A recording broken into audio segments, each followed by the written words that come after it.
I, 34F, have been married to my husband Ryan, 31M, for 5 years now. We have a beautiful daughter, Haley, 6F, from my previous marriage. My life hasn't been the easiest, but I've always tried to make the best of things. I grew up in a small town, raised by a single mom who worked 2 jobs to keep food on the table. I learned early on about hard work and perseverance, which served me well when I became a young mother myself. I met my first husband, Brian, 35M, when we were both in college. He was studying engineering, and I was pursuing a degree in elementary education. We fell in love quickly and got married right after graduation. Brian got a job at a local engineering firm, and I started teaching at a nearby elementary school. We were young and in love, and life seemed perfect. When I found out I was pregnant with Haley, we were over the moon. Brian was so excited to be a father. He'd spend hours talking to my belly, making plans for our future family. Haley was born healthy and beautiful, and for 2 years, our little family was everything I'd ever dreamed of. But life had other plans. Brian was driving home from work one rainy night when another driver lost control and crashed into him. He died instantly. Just like that, my world shattered. I was a 28-year-old widow with a 2-year-old daughter, and I had no idea how I was going to move forward. The first year after Brian's death was a blur of grief and survival. I threw myself into caring for Haley and my job, barely keeping my head above water. My mom moved in with us for a while to help, and slowly, I started to feel like I could breathe again. It was about 2 years after Brian's death when I met Ryan.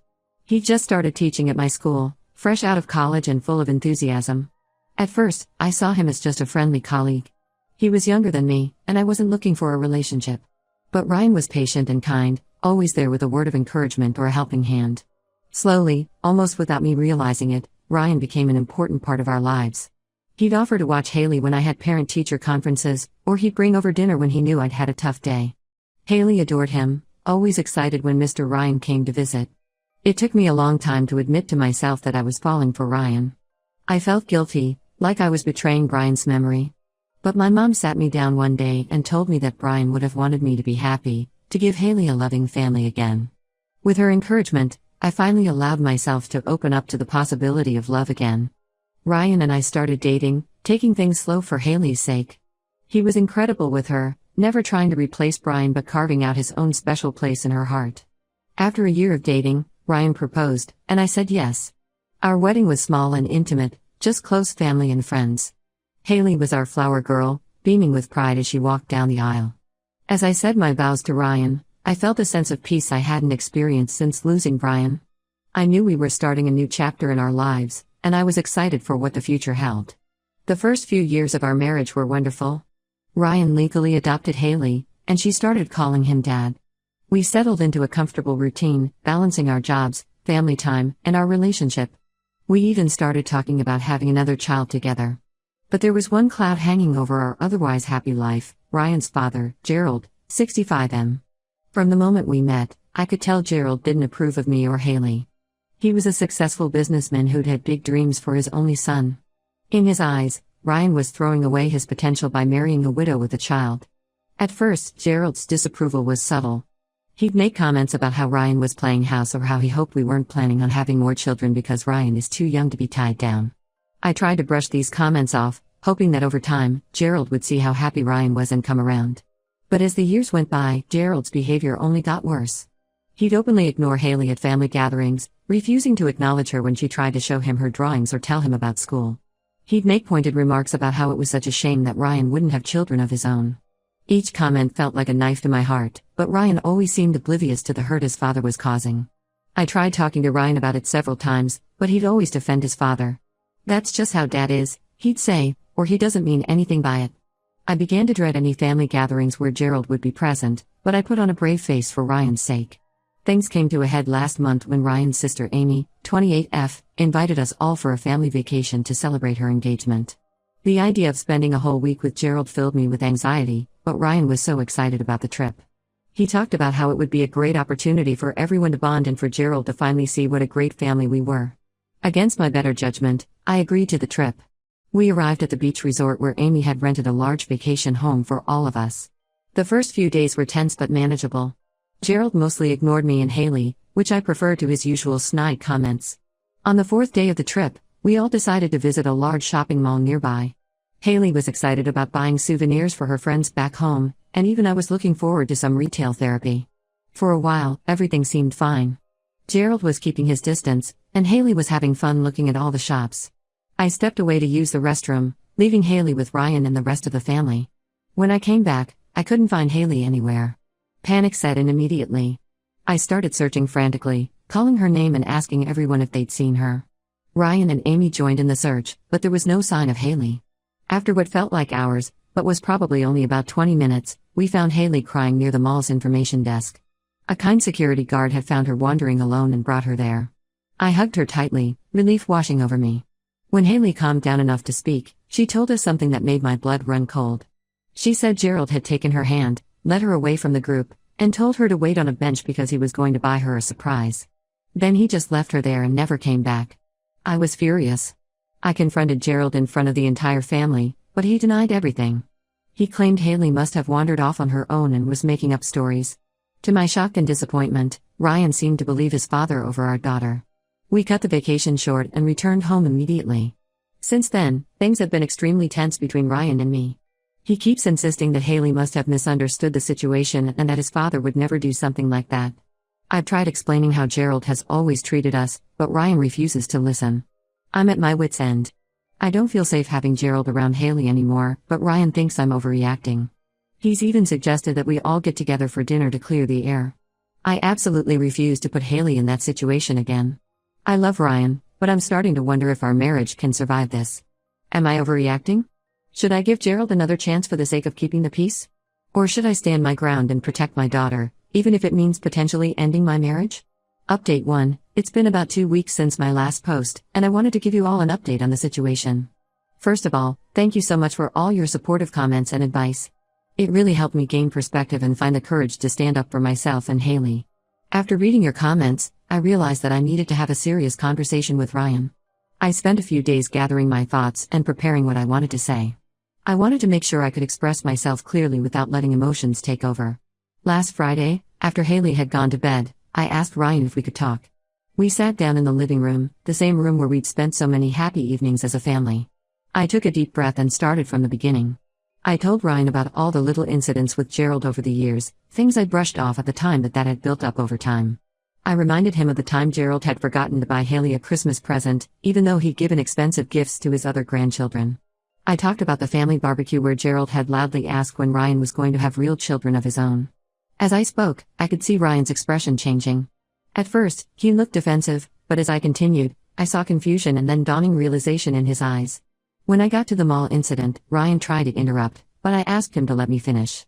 I told him how hurt and betrayed I felt by his response to the mall incident. I explained that by choosing to believe Gerald over Haley, he was sending a message to our daughter that her feelings and experiences didn't matter. I told him about the nightmares Haley had been having, how she was afraid to go to the mall now, and how she'd asked me if Grandpa Gerald hated her. When I finished talking, Ryan was quiet for a long time. Then, to my surprise, he broke down and apologized. He admitted that he had been in denial about his father's behavior because he couldn't bear to think of his dad as a bad person. He also confessed that he had noticed some of Gerald's comments before but had convinced himself they were just harmless jokes. Ryan told me about his childhood, something he'd never really opened up about before. He talked about how Gerald had always been a stern, demanding father, pushing Ryan to excel in everything he did. Ryan had spent his whole life trying to win his father's approval, and even now, as an adult, he still craved that validation. But Ryan also said that hearing everything laid out like that had opened his eyes. He realized that by trying to please his father, he'd been failing as a husband and father himself. He promised to support me and Haley from now on, and to set clear boundaries with Gerald. The next day, Ryan called his father. He put the call on speakerphone so I could hear, which I appreciated. Ryan told Gerald that unless he apologized sincerely to me and Haley and showed a genuine change in his behavior, we would not be seeing him or speaking to him. Gerald's reaction was worse than I expected. He yelled at Ryan, accusing me of turning his son against him and calling Haley a liar. He brought up Ryan's childhood, saying he'd sacrificed everything to give Ryan a good life and this was how he was repaid. He even threatened to cut Ryan out of his will if he didn't come to his senses. Throughout the call, Ryan stood his ground. His voice shook a few times, but he didn't back down. He told Gerald that his family, me and Haley, came first now, and if Gerald couldn't respect that, then he wouldn't be a part of our lives. After the call, Ryan was visibly shaken. He told me he had never heard his father speak like that before and that it had opened his eyes to how Gerald really behaved when he thought he could get away with it. Ryan apologized again for not believing me and Haley sooner. We decided to start family therapy to help us navigate this situation, especially for Haley's sake. She's been having nightmares about the mall incident, and I want to make sure she has all the support she needs to process what happened. As for Gerald, he's been blowing up Ryan's phone with angry messages and has even tried to get Amy and other family members involved. Thankfully, Amy is on our side. She called us the day after Ryan's confrontation with Gerald and told us that she had noticed Gerald's behavior too but, like Ryan, had been making excuses for it. She's fully supporting our decision to distance ourselves from Gerald. Ryan's mother, Linda, 63F, has been surprisingly quiet through all of this. Ryan tried calling her a few times, but she hasn't returned his calls. We're not sure if she's siding with Gerald or just doesn't want to get involved. Right now, we're taking things one day at a time. Ryan is struggling with his feelings about his father, but he's committed to putting our family first. He's been making a special effort with Haley, spending extra time with her and reassuring her that she's loved and that what happened wasn't her fault. I'm cautiously optimistic about our future, but I know we have a long road ahead of us. The hurt and mistrust don't disappear overnight, but I'm proud of Ryan for finally standing up to his father and choosing to protect our family. We have our first family therapy session scheduled for next week. I'm nervous about it, but I'm hoping it will help us all process what happened and move forward as a stronger family unit. I'll keep you all updated on how things progress. Thank you again for all your support and advice. It really has made a difference in helping me navigate this difficult situation. Update 2. It's been about a month since my last update, and a lot has happened. I want to thank everyone again for their support and advice. It's been invaluable during this difficult time. The family therapy sessions have been going well. We've had 4 sessions so far, and while they're emotionally draining, I can see that they're helping. Haley is slowly starting to open up about her feelings regarding the mall incident and Gerald's behavior in general. It breaks my heart to hear how much his actions have affected her, but I'm glad she's getting the help she needs to process everything. In our last session, Haley drew a picture of our family. She drew Ryan much bigger than Gerald, saying that Ryan was her real grandpa because he loved her. It was a bittersweet moment. I was happy to see that she felt secure in Ryan's love, but sad that she had to go through this experience at all. Ryan has been attending some individual therapy sessions as well, which I think has been really good for him. He's been working through his complicated feelings about his father and coming to terms with the fact that Gerald isn't the man Ryan thought he was. Ryan told me that he started to remember incidents from his childhood that he'd suppressed, times when Gerald had been overly harsh or manipulative. It's been tough for Ryan to reconcile these memories with the image he'd built up of his father, but I can see that he's making progress. As for Gerald, things have escalated. About 2 weeks ago, he showed up at our house unannounced. Ryan and I were at work and Haley was at school, but our neighbor saw him trying to peek in through our windows and called us. We immediately called the police, who came and escorted Gerald off our property. This incident shook us all up, especially Ryan. He finally saw firsthand how far his father was willing to go. After this, we decided to file for a restraining order against Gerald. The process has been stressful, but we feel it's necessary to protect our family. Gerald didn't take the news of the restraining order well. He's been spreading lies about me to anyone who will listen, claiming that I'm manipulating Ryan and turning Haley against him. He's even gone as far as to call the school where Ryan and I worked, trying to cause problems for us there. Thankfully, our principal is aware of the situation and has been very supportive. Most of the family sees through Gerald's lies, but unfortunately, Ryan's mother, Linda, has taken Gerald's side. She's been calling Ryan constantly, trying to guilt him into reconciling with his father. She's brought up Ryan's childhood, talking about all the sacrifices they made for him and how he's breaking the family apart.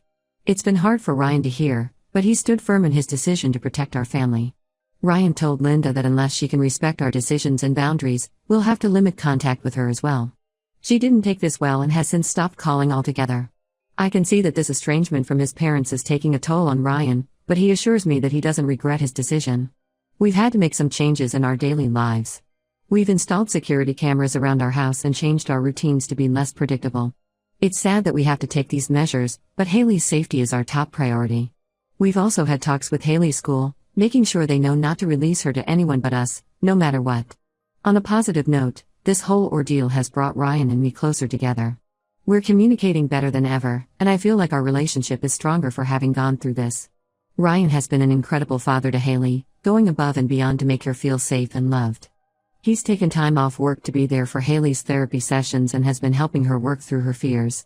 We're taking things day by day, but I feel cautiously optimistic about our future. The road ahead isn't easy, but I know we can face it together as a family. We're focusing on creating new, positive memories to help overshadow the negative experiences with Gerald. Last weekend, we took Haley to the zoo, her favorite place, and it was wonderful to see her laughing and enjoying herself without any shadows of fear. I'll update again if there are any significant developments. For now, we're just trying to move forward and heal as a family. Thank you all again for your support throughout this journey. Update 3. It's been about 2 months since my last update, and I wanted to share some developments in our situation. The restraining order against Gerald was granted, which has given us some peace of mind. However, he's found ways to skirt around it. He's been sending messages through other family members and even tried to contact Haley's school once, though thankfully the school was aware of the situation and didn't allow any contact. Ryan's relationship with his mother, Linda, has deteriorated further. She's fully sided with Gerald and has been relentless in her attempts to get Ryan to reconcile with his father. Last week, she crossed a line by telling Ryan that Haley wasn't his real daughter anyway, so he shouldn't be ruining his relationship with his real family over her. Ryan was devastated by her words and has decided to cut contact with her as well, at least for now. This decision has been hard on Ryan. He's been dealing with a lot of guilt and second-guessing himself. There are days when he's quiet and withdrawn, and I know he's thinking about his parents. But he's been talking about these feelings in his therapy sessions, which seems to be helping. On a brighter note, Haley has been making progress in therapy. She's having fewer nightmares and is slowly regaining her confidence. Her therapist suggested we create a safe space for Haley at home, so we've set up a cozy corner in her room with soft pillows, her favorite stuffed animals, and a nightlight. Haley calls it her brave spot and goes there when she's feeling scared or overwhelmed. Ryan and I have been making a conscious effort to create positive family memories to help overshadow the negative experiences with Gerald. We recently took a short family trip to a nearby lakeside resort. It was just the 3 of us, and it was exactly what we needed. We went hiking, had picnics by the lake, and spent evenings playing board games. Seeing Haley laugh and play without fear, and watching Ryan fully embrace his role as her dad without any shadows of doubt, made me feel like we're on the right path. As for our extended family, most have been supportive, but there are still some who think we're being too harsh on Gerald. Ryan's sister Amy has been our biggest ally, consistently shutting down any attempts by others to minimize Gerald's actions. She's been a great support for Ryan, often calling to check in on him and reassure him that he's doing the right thing. We've also found unexpected support in our community. When word got out about what happened, small towns, many of our neighbors and colleagues rallied around us. They've been keeping an eye out for any suspicious activity around our house and have been incredibly kind to Haley. It's reminded me of the goodness in people and has helped restore some of my faith in humanity after this whole ordeal. We're still taking things one day at a time, but I feel like we're finally starting to heal as a family. Ryan and I are stronger than ever, and Haley is thriving despite everything she's been through. While I wish none of this had ever happened, I'm proud of how we've come together to face these challenges. There are still tough days, of course. Days when Haley is extra clingy or when Ryan gets lost in thoughts of his estranged parents. But we're learning to navigate these moments together, to talk openly about our feelings and fears. Looking ahead, we're cautiously optimistic. We're planning to continue with family therapy for the foreseeable future, as it's been incredibly helpful for all of us. Ryan and I are also talking about possibly moving to a new house in a different neighborhood, just to have a fresh start away from the memories of Gerald's unwanted visit. I'll update again if there are any significant developments, but for now, we're focusing on moving forward and creating a happy, safe life for our family.